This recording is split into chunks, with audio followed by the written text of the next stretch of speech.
Hi, nice to see you. Thank you very much. Good to see you. So, like Allen Ginsberg, Dan, you share writing talent. So, Yeah, just like Allen Ginsberg, I'm a writer. No, I mean I wrote some poetry when I was younger.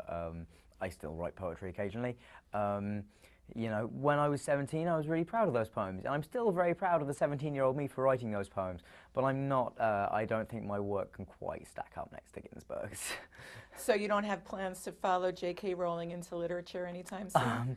I know. I think I'm gonna leave that to her. She's very good at it. I don't know that I would try and compete there.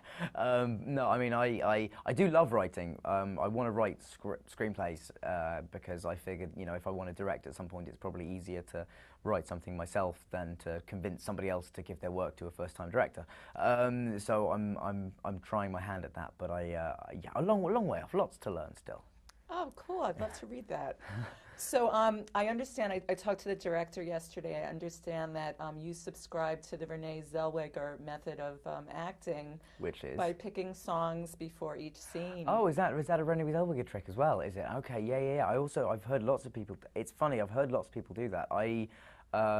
Yeah, I love music's always been a huge part of my preparation. I put it down to lack of training, really. Like and I mean, I always music's a very powerful, emotional thing, and it's very immediate as well. You can listen to a song and it can take you to a memory or a place in your life or whatever.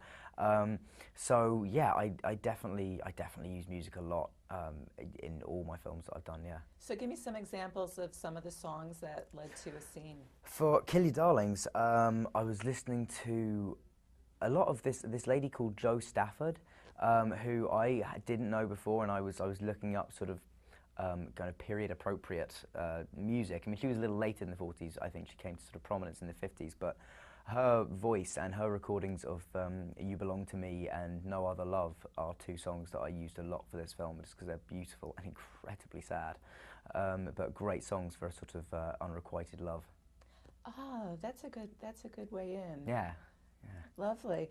So, how did you relate to the Beat Generation, if at all, and has it changed your feelings about it? I mean, doing the film has certainly made me connect with the Beat Generation in a way that I hadn't before. I think the Beats definitely stand for something in America that they don't represent the same thing in England. They're not taught as widely in schools. They're not as widely appreciated. And they are still very well known, I would like to say, but not as much as they are in the States. But yeah, I did know them before. I found their writing, some of it really interesting, some of it very hard work. But I through particularly looking at Ginsberg's poetry, through doing the film and learning about his life, his relationship with his mother, those were all things that I really I didn't know before, and made his poetry kind of come alive for me in a much more emotionally powerful way. Did you meet with anybody from the Ginsberg estate, or did they? I actually have since doing the film. I've met with people from the Ginsberg estate, and I've also been lucky enough to meet several people who knew him during his life as well, and who said to me, I had a lady come up to me the other day and said that she'd known him when he was relatively young, and said he was a lot of fun, and I really captured that. So I was really pleased with that, and I was told once by somebody else who had known him in his life that if Allen Ginsberg had known that James Franco and I were going to play him in the film, he would have been delighted. So I'm very happy with that.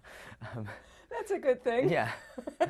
Did you want to visit his apartment in the East Village? Was that on your list to do? I mean, mainly when we were on a 25-day shooting schedule, so there wasn't like a huge amount of time for exploration. We did actually get to film in a few of the places that they were actually pertinent to the film. The seminary where I think Ginsberg stayed for a while when he was in Colombia, and a couple of other places around the murder. But it was, I didn't get as many kind of beat pilgrimages as I maybe should have.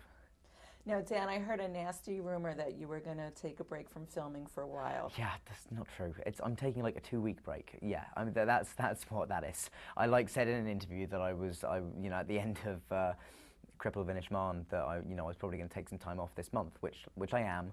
But not for any length of time. Like, I start my next job, Frankenstein, in November, so I'm not taking a break. Are you playing the doctor? No, I'm playing Igor, the hunchbacked assistant.